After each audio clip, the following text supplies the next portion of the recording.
Le Seigneur soit avec vous. Évangile de Jésus-Christ, selon saint Luc. En ce jour-là, Marie se met en route rapidement vers un village de la montagne de Judée. Elle entre dans la maison de Zacharie, elle salue Élisabeth. Et quand Élisabeth entend Marie qui la salue, l'enfant en elle bouge.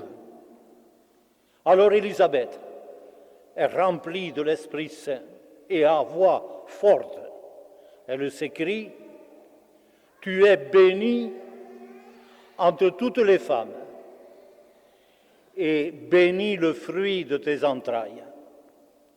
Et comment ai-je ce bonheur, moi, que la mère de mon Seigneur vienne jusqu'à moi? Car lorsque j'ai entendu tes paroles qui me saluaient, l'enfant a tressailli de joie au-dedans de moi. Heureuse celle qui a cru à l'accomplissement de la parole dite de la part de Dieu. Et Marie dit alors, « Mon âme exalte le Seigneur, et mon esprit exulte en Dieu, mon Sauveur. Il s'est penché sur sa petite servante, et désormais, tous les âges me diront bienheureuse. C'est le puissant qui a fait à moi ces merveilles. Saint est son nom. Son amour s'étend d'âge en âge sur ceux qui le craignent. Il déploie la force de son bras. Il renverse les superbes. Les puissants, il les renverse de leur trône. Il relève les petits. Les affamés, il les comble de biens, et les riches, il les renvoie main vide. Il relève Israël, son serviteur. Il se souvient de son amour, de la promesse faite à nos pères en faveur d'Abraham et de sa race à jamais. Marie reste avec Élisabeth à peu près 3 mois. Après quoi, elle rentre chez elle. Acclamons par l'Alléluia la parole de Dieu.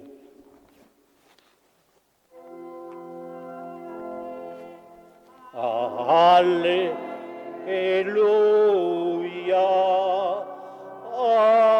Alléluia,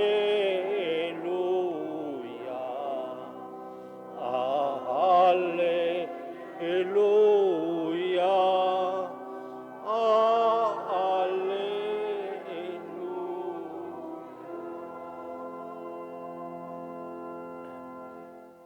le divin et Maïlis, que ce livre, l'Évangile, soit votre livre de vie.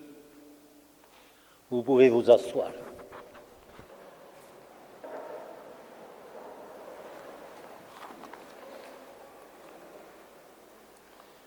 « 15 août, nous regardons Marie et nous disons à Dieu que tes œuvres sont belles.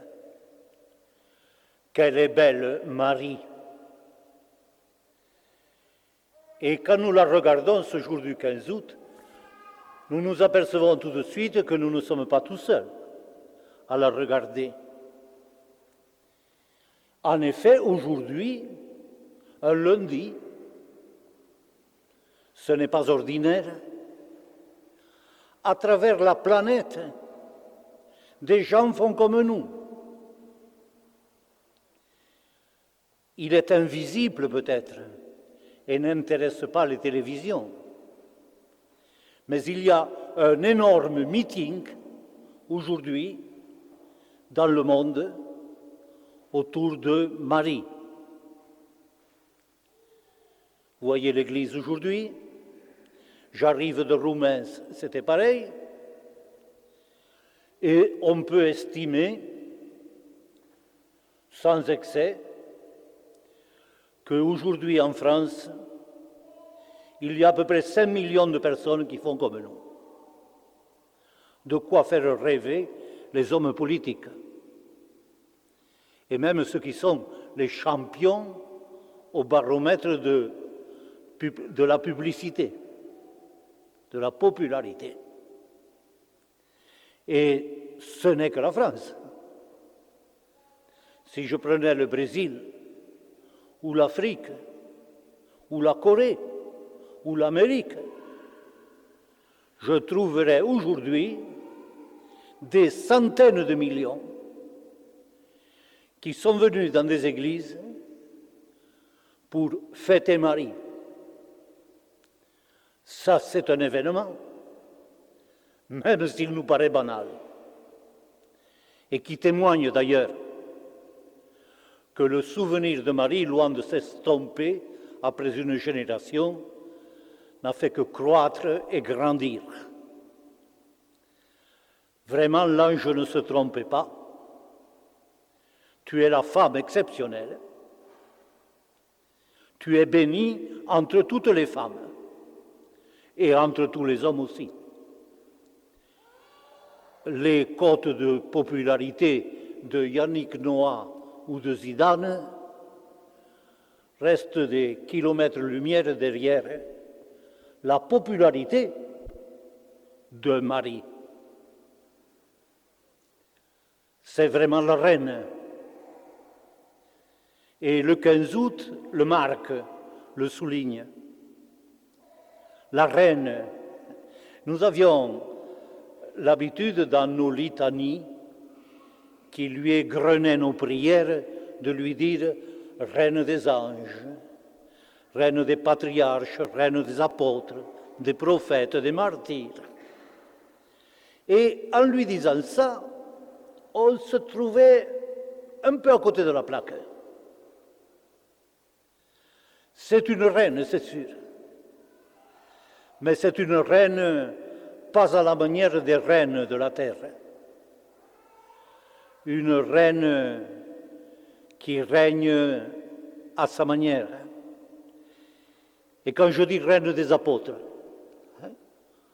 on aurait pu imaginer que, après l'ascension de Jésus au ciel, devant le vide, tout le monde se tourne vers Marie, c'était la mère, et qu'elle entame une régence de l'Église. Rien du tout. Marie, quand elle va dans l'assemblée chrétienne, se met au 4e rang, entre deux autres, et comme tout le monde, elle écoute Pierre qui lui fait la leçon sur Jésus. Vous vous rendez compte? Elle ne joue jamais à la reine mère. Elle est là. Et tout le monde est content qu'elle soit là. C'est un règne de présence. C'est tout. Et même elle a besoin qu'un de ces grands gaillards d'apôtres la prenne chez lui pour lui assurer le vivre et le couvert et la protection comme à une femme qui n'a plus son fils et qui n'a plus son mari. Et elle suivra Jean. La reine des apôtres. Et on disait aussi la reine des patriarches. Vous vous rendez compte? La reine d'Abraham, qui vivait 2000 ans avant elle. Et oui, la reine d'Abraham, qui n'a jamais eu un enfant de sa race aussi merveilleux que Marie, et qui devait se trouver dans la position de l'arrière-arrière-grand-père, qui regarde une petite fille qui vient d'arriver et qui dit « C'est ma petite reine, Marie, le vieil Abraham, le solide Abraham, le patriarche, émerveillé devant sa petite reine Marie. C'est aussi la reine des courageux, de ceux qui étaient prêts à risquer leur peau pour son fils, qui en ont bavé, qu'on a massacré, brutalisé, et qui ont tenu le coup parce qu'il la regardait à elle. Au pied de la croix, elle n'a pas versé son sang, mais son cœur a pleuré, a enseigné. Marie, reine des martyrs, et puis reine de tout ce qu'il y a de meilleur parmi nous, reine de tous les saints. Mais c'est ça l'étrange. Aussi bien reine de ceux qui ne valent rien, reine des pécheurs. Car ceux-là aussi, ce sont ses enfants. Et même c'est ceux auxquels elle pense le plus. À Lourdes, elle dira « Eh, n'oubliez pas de prier pour les pécheurs. Intéressez-vous aux pécheurs. » Comme fait une mère devant les enfants qui ont mal tourné et dont elle espère toujours qu'ils lui reviendront et qu'ils reviendront à Jésus. Une femme, la femme qui va marquer l'histoire. Et au nom de quoi? De sa naissance? On ne connaît rien de sa généalogie. Et comme on a pensé qu'elle avait dû avoir des parents, on les a appelés Anne et Joachim. Mais on n'en sait rien. C'est pas historique, ça. Mais c'est sûr qu'elle a eu un père et une mère. Et qu'ils l'ont pas mal élevée, sûrement. Alors, une femme instruite, il m'est venu tout d'un coup à l'esprit cette question toute simple. Est-ce qu'elle savait lire et écrire? Eh bien, je crois que je peux répondre tranquillement non. Elle était analphabète. Ça ne voulait pas dire qu'elle n'était pas intelligente.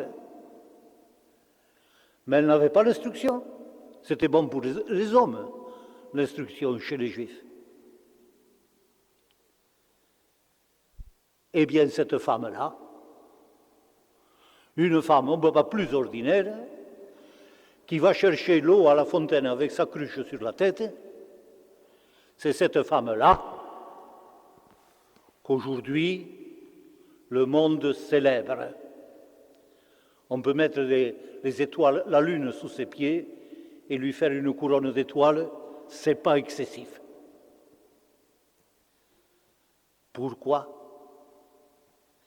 Eh bien parce que, comme toutes les femmes qui aiment plaire, forcément, elle aussi, elle devait avoir envie de plaire. Mais à qui? Toute la question est là dans le destin d'une femme, de savoir à qui elle a plu. Et l'ange nous le dit. Dieu t'a vu et tu lui as plu. Et Dieu t'a vu depuis longtemps,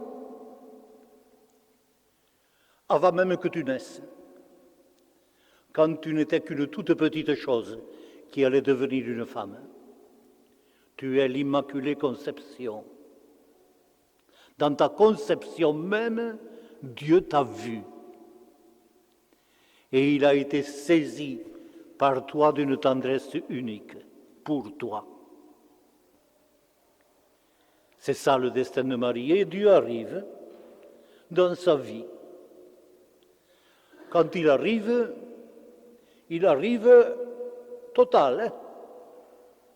S'il ne fait pas de détails, il ne vient pas lui caresser le front ou faire une petite bénédiction. Il va lui changer la peau, littéralement. Cette jeune fille, cette vierge, il va en faire une femme qui enfante. Avec sa permission. Si tu veux, Marie. Et elle Elle demande des explications. Comment ça va se faire tout ça, hein? Et Dieu lui dit, l'ange lui dit, t'inquiète pas, Dieu fera. Bon, il veut faire qu'il fasse de moi ce qu'il voudra, que tout se passe comme tu as dit, toi l'ange. C'est quelque chose d'éblouissant, d'extraordinaire, et qui est en train de changer la face du monde. Parce que si Marie avait dit non, nous serions peut-être encore à l'an avant zéro. Parce que quand je dis 2008, je veux dire il y a 2008 ans que Jésus est né. Mais si Marie avait dit non, ça ne serait pas encore fait peut-être. Impressionnant le poids de cette femme sur l'histoire de l'humanité. Car ce jour-là, tout bascule et personne n'y comprend rien. On se dit, hé, la petite Marie, qui paraissait un enfant sage, elle va avoir un bébé, figurez-vous. Et d'où ça lui vient, ça? Hein? Elle n'a pas dû être trop sage. Et Joseph est troublé. Et Marie ne dit rien. Elle dit, si Dieu veut expliquer, il expliquera. Elle encaisse tous ces ragots. Elle a dit oui à Dieu.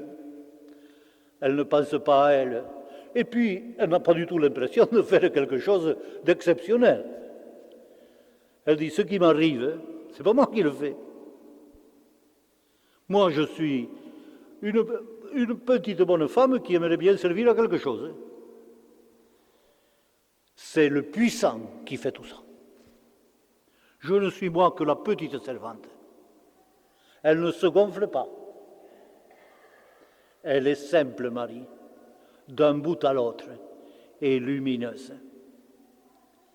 Alors, quand on se redit tout ça, que ça vous remonte dans le cœur, on comprend ce que Dieu fait. Il se sert des petits pour changer le monde.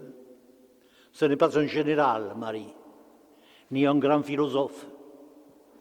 C'est une bonne femme de village, une petite villageoise, qui n'aspirerait qu'à avoir le destin commun des autres et qui se trouve propulsée au destin exceptionnel de mère de Dieu. Et toute sa vie est changée. Quand je dis sa vie, nous pensons aussitôt à son cœur, son corps.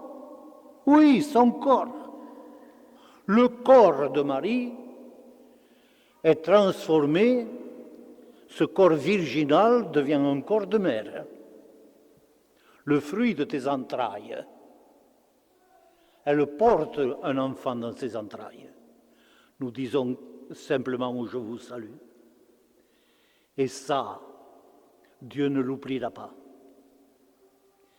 Et quand Marie mourra, c'est sa mère, hein?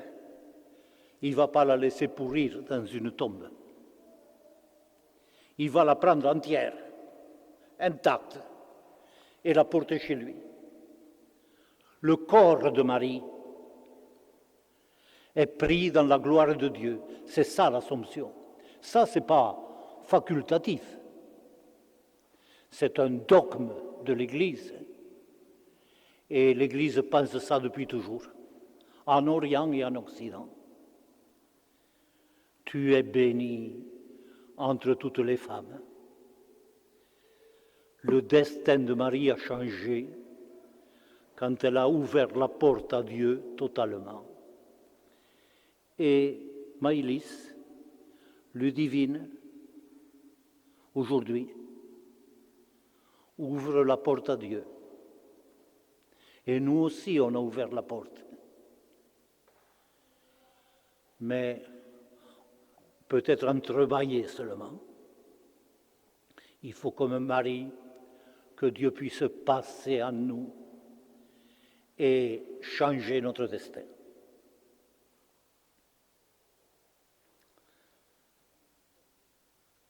Nous allons maintenant intervenir dans le destin de Maëlys et de Ludivine et par le baptême infléchir le destin